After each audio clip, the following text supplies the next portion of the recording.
Bom dia a todos, que a paz de nosso Senhor e Salvador Jesus Cristo esteja contigo, meu irmão e minha irmã. A mensagem de hoje tem como tema a crise da vida abundante. E nós podemos examinar esta matéria no capítulo 3 do livro de Josué. Vamos cruzar o Jordão, ver as águas do rio estancarem, atravessá-lo sem medo e finalmente colocar os pés na terra prometida. O Jordão aqui representa qualquer obstáculo que se coloque entre você e o alvo da sua vida. Pode ser um obstáculo que se encontra na família, na vida profissional ou mesmo dentro de você. Atravessar o Jordão pode ser um sinônimo de uma mudança de leitura que você faz dos acontecimentos da vida, de uma modificação necessária no caráter, de um rompimento com antigos hábitos destrutivos, etc. Os israelitas estavam literalmente deixando o deserto para trás, cruzando o rio e entrando em Canaã. E havia muito território a ser conquistado. Mas seja qual for o Jordão da sua vida, por causa de tudo o que aguarda você além deste, nós temos 3 exortações. Primeira, decida cruzar o Jordão. Tome a decisão de cruzar o Jordão, pois é a primeira coisa que precisamos fazer.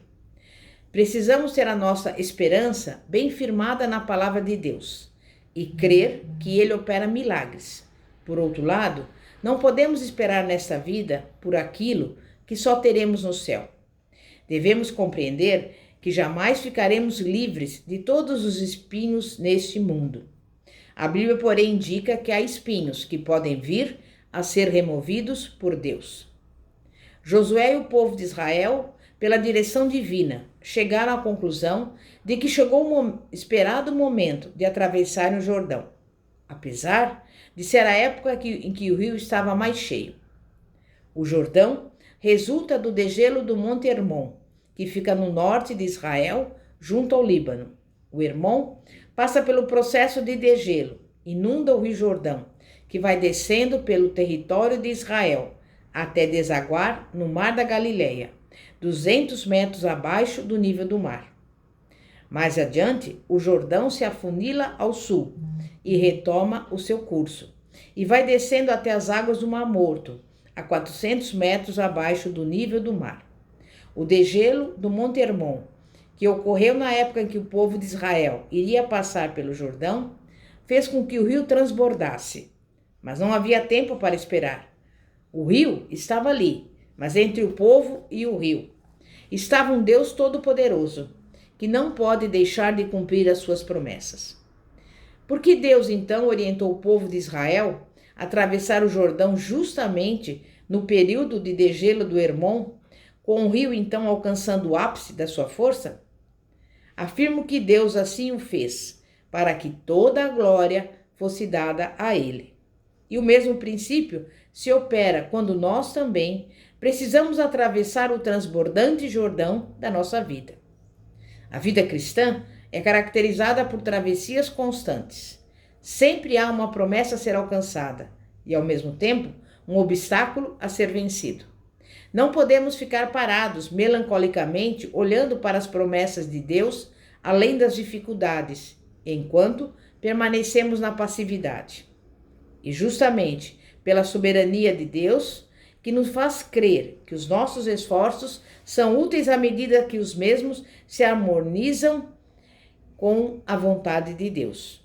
Agindo Deus, quem o impedirá? Isaías 43, 13. Então, prepare-se para cruzar o Jordão. O que devemos fazer quando, de fato, estamos ali encarando o obstáculo e tendo de vencê-lo? Temos que crer nas promessas. Traga, mais uma vez, as promessas de Deus à sua memória. A promessa é que Deus fará maravilhas em sua vida. Então vá em frente na certeza de que não há obstáculo que possa impedir o cumprimento de uma só promessa que Deus tenha para o seu povo. O povo de Israel partiu com base na palavra do alto que viera, através de Josué. Creu de todo o coração que o que estava sendo falado era a promessa de Deus. Devemos também viver baseados nas promessas de Deus. Na promessa, por exemplo, de que se confessarmos os nossos pecados, receberemos perdão. Na promessa de que se buscarmos Deus, Ele se revelará a nós. Na promessa de que aquilo que semearmos, haveremos de colher. Prepare-se para cruzar o Jordão, crendo nas promessas e também ajustando-se espiritualmente. Veja a instrução no verso 5. Disse Josué ao povo: santificai-vos, porque amanhã o Senhor fará maravilhas no meio de vós. Mas por que Josué fez esta exortação? Porque Deus não pode abençoar o seu povo quando esse não está corretamente relacionado com ele. Deus não abençoa quem, apesar de ser destemido, não procura agradá-lo. Temos que ouvir a voz de Deus. Então disse Josué aos filhos de Israel: chegai-vos para cá e ouvi as palavras do Senhor vosso Deus. No versículo 9, Josué chama o povo então para ouvir a voz de Deus, o que claramente indica que também precisamos da sua orientação, bem como da sua palavra, que revela o seu caráter e garante o cumprimento das promessas. É a palavra de Deus que nos encoraja, que nos dá esperança, que restaura os nossos sonhos, que nos tira do ceticismo. E finalmente, o povo cruzou o Jordão. Se ouvirmos a voz de Deus, se Ele nos orientou a cruzar o Jordão, a nós, nos cabe apenas caminhar na sua direção e na certeza inabalável de que o Senhor proverá o modo de que cheguemos ao outro lado salvos. O que fazer então, quando as águas do rio já molham os nossos pés? Como transpor o rio? Dê o primeiro passo. A história toda da travessia começou quando alguém do povo colocou o pé no rio. Então, qual é o passo inicial que você está precisando dar? Então, dê. O primeiro passo, como sabemos, é o mais difícil de todos. Porém, após a sua execução, o próximo já virá com o sabor de que algo mais ficou para trás, que você já está se movendo, que a coisa não é tão desesperadora ou difícil assim. E o que ocorre depois? O próprio Deus se manifesta com poder. A orientação em seguida foi para fixar os olhos em Deus. Não tire os olhos da Arca da Aliança. Por quê? Porque não cabia ao povo olhar para o Jordão, e sim olhar para o Senhor, com seus recursos inexauríveis, representado ali pela arca. Um exemplo desse exercício espiritual encontramos na vida de Pedro, que só começou a afundar nas águas do mar da Galileia quando desviou os olhos do Senhor Jesus e os fixou na força do vento e das ondas. Mateus 14:30. E eu digo a você, jamais tire os olhos da Arca da Aliança. Olhe fixamente para o Senhor. É importante destacar o que houve especial com Josué e com os sacerdotes em meio àquele milagre que afetou tanta gente. A Josué, Deus revelou que chegara o momento de engrandecê-lo. Então disse o Senhor a Josué: hoje começarei a engrandecer-te perante os olhos de todo Israel, para que saibam que como fui com Moisés, assim serei contigo. Sim, eis a hora de, depois de anos de espera, também Deus nos usar de modo especial. E aqui só conta a providência. Não há nada que o homem possa fazer. É Deus quem soberanamente decide engrandecer um servo seu. E foi o que Deus fez com Josué. A partir daquele dia, milhares de pessoas honrariam Josué, não por ele ser alguém especial, mas por Deus estar com ele. Os sacerdotes que levavam a arca da aliança do Senhor pararam firmes no meio do Jordão, e todo Israel passou a pé enxuto, atravessando o Jordão. Que exemplo de fé! E que imagem bela, que nos faz pensar em Deus poder também nos usar dessa forma também. Deter algo que pode destruir a vida de milhares. Quem sabe você será o homem ou a mulher que destruirá o que tenta impedir que vidas sejam salvas e alcancem o propósito de Deus?